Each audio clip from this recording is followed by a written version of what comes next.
Instability persists in Iraqi Kurdistan by Ahmed Dijle. Political instability in Iraq's federal Kurdistan region is gradually worsening, and it does not look as though intervention by international or regional forces would bring about positive outcomes. There are two main forces in the federal Kurdistan regional capital Erbil. These are the Kurdistan Democratic Party KDP, led by the Barzani family, and the Patriotic Union of Kurdistan PUK, led by the Talabani family. The regional government is formed of a coalition of these two parties.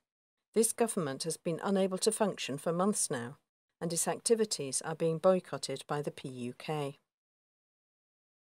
Prime Minister Masroor Barzani is the son of the KDP leader Masoud Barzani, but the Deputy Prime Minister is Qubad Talabani, the second son of Jalal Talabani, founder and former leader of the PUK. Qubad Talabani and the PUK ministers have been refusing to participate in the activities of the government in Erbil for over 6 months now.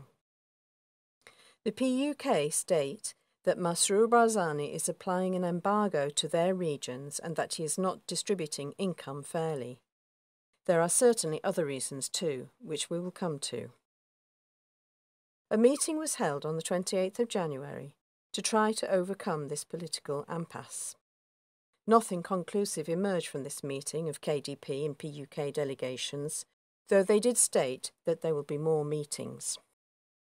It is worth drawing attention to a number of points relating to the political shape of the region before moving on to the reasons for this crisis, this political impasse. Although the federal Kurdistan region is a single region, internally it is divided in two.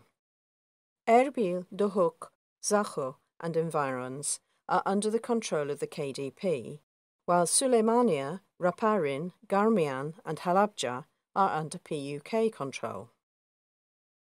There is not yet a unified military force. There is no real cooperation in institutions like the Asayish, which is the internal security, the intelligence service and strategic institutions.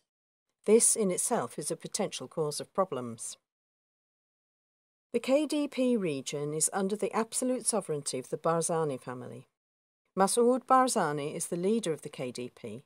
His nephew Nechirvan Barzani is the regional leader, but at the same time he is a deputy in Masoud Barzani's party, and Masoud Barzani's son Masroor Barzani is the government's prime minister. Other members of the Barzani family are heads of other important institutions.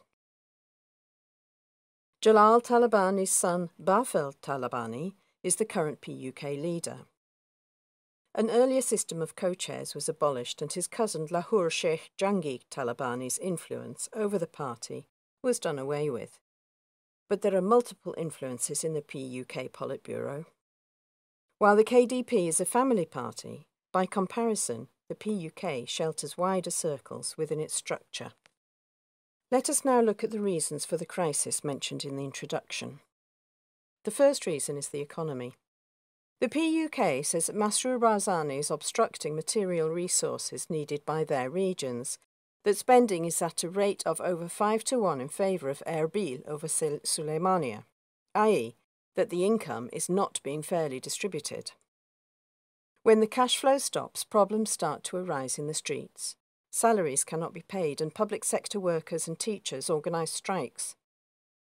The KDP calculates that in this way the respect among the community for the PUK will be eroded.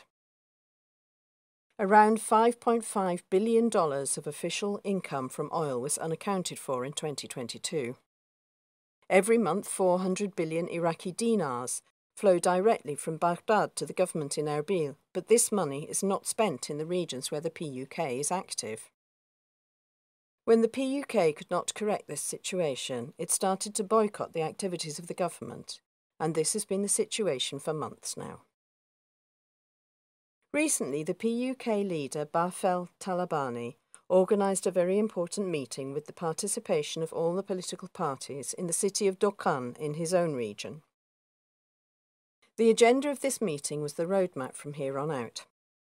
At this meeting, Bafel Talabani made a proposal to the political parties to separate from the federal Kurdistan region, to declare themselves a separate federal region, and to work directly with Baghdad.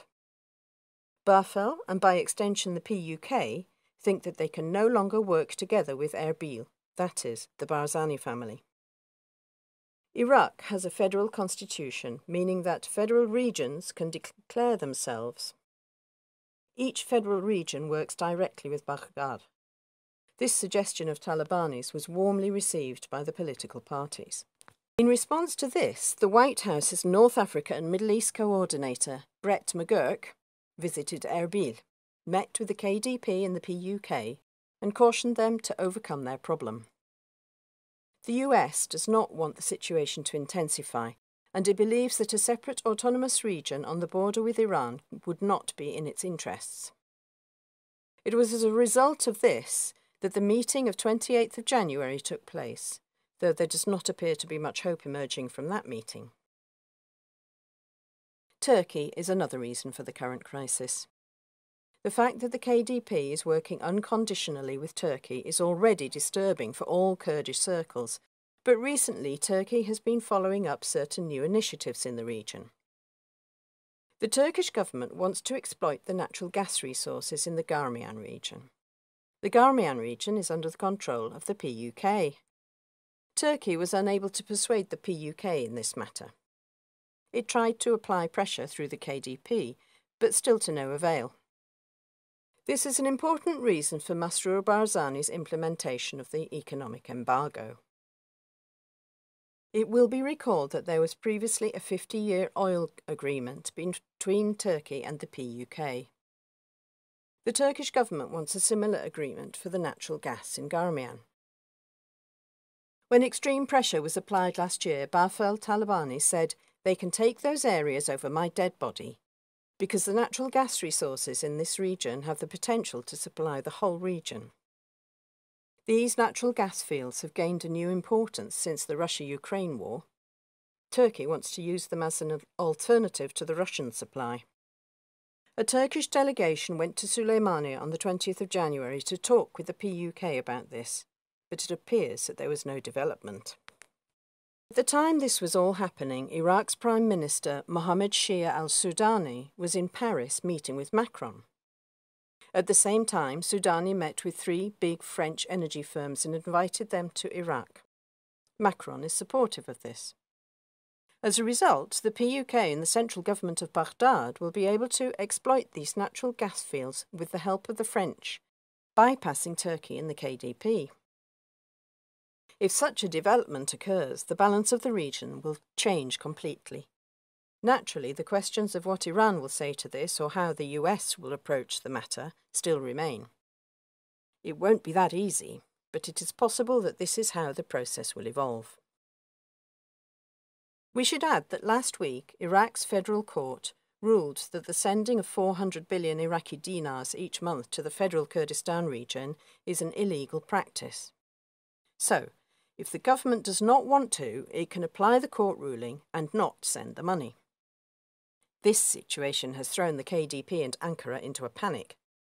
Nechirvan Barzani went straight to Ankara and met with Turkish President Recep Tayyip Erdogan on the 26th of January because Baghdad says that the oil agreement between the KDP and Turkey is in contravention of the law and that the money must go to Baghdad. Turkey has no intention of complying with this. Turkish oil companies made over $7 billion of extra income from Kurdish oil in the region in 2022. In conclusion, it will be difficult for the meetings between the KDP and the PUK, after months of all this, to reach a positive conclusion, because they are not the only ones making decisions.